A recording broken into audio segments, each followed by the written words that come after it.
আসসালামু আলাইকুম viewers, welcome to my channel Sumaiya arts and blogs. এই শীতে আমরা ছোট বোনের বাসায় বেড়াতে এসেছি, তাই আপু আমাদের জন্য গরম গরম পুলি পিঠা তৈরি করলো। আপুকে কুলি পিঠা বানাতে আমিও সাহায্য করলাম। কুলি পিঠা কিভাবে বানাতে হয় তা তো আমার জানা ছিল না। এই প্রথমবারের মতন আমিও কুলি পিঠা বানাচ্ছি আপুর সাথে। আপু আমাকে দেখিয়ে দিল কিভাবে কুলি পিঠা বানাতে হয়। এই পিঠা বানানোর একটি মজাদার বিষয় হচ্ছে আটার টোপা বানানো। আপু আমাকে দেখিয়ে দিল কিভাবে আটা দিয়ে টোপা বানাতে হয়।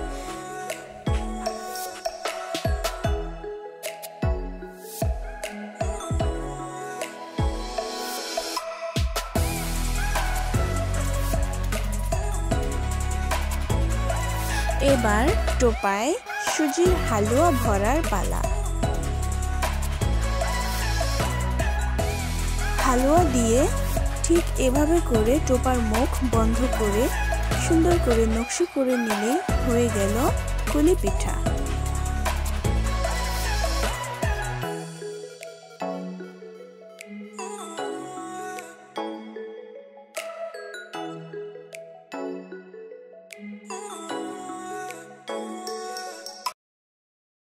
সবগুলো পিঠা আমরা এভাবে বানিয়ে নিলাম।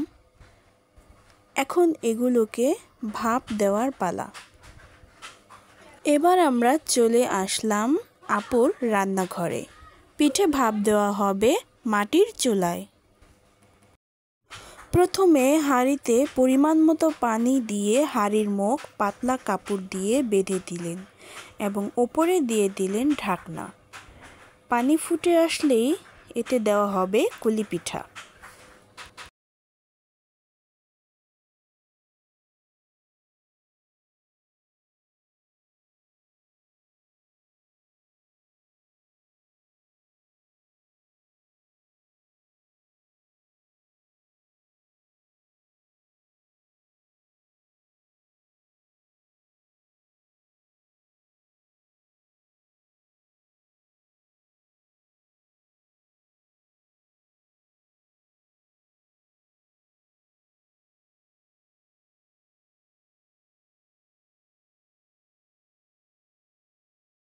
পিঠা দিয়ে ঢাকনা দিয়ে ঢেকে কিছুক্ষণ জাল করে নিলেই প্রস্তুত হয়ে যাবে আমাদের গরম গরম শীতের কুলি পিঠা।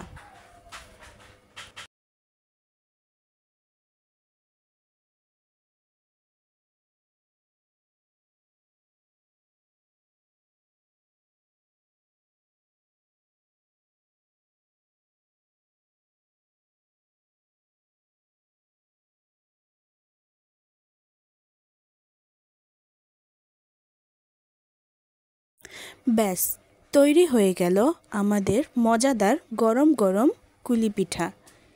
এভাবে সবগুলো পিঠা আপু বানিয়ে নিলেন।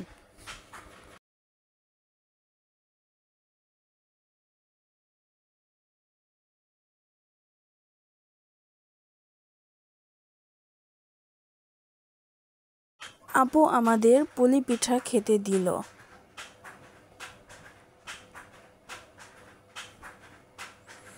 আলহামদুলিল্লাহ, খুবই সুস্বাদু একটি পিঠা।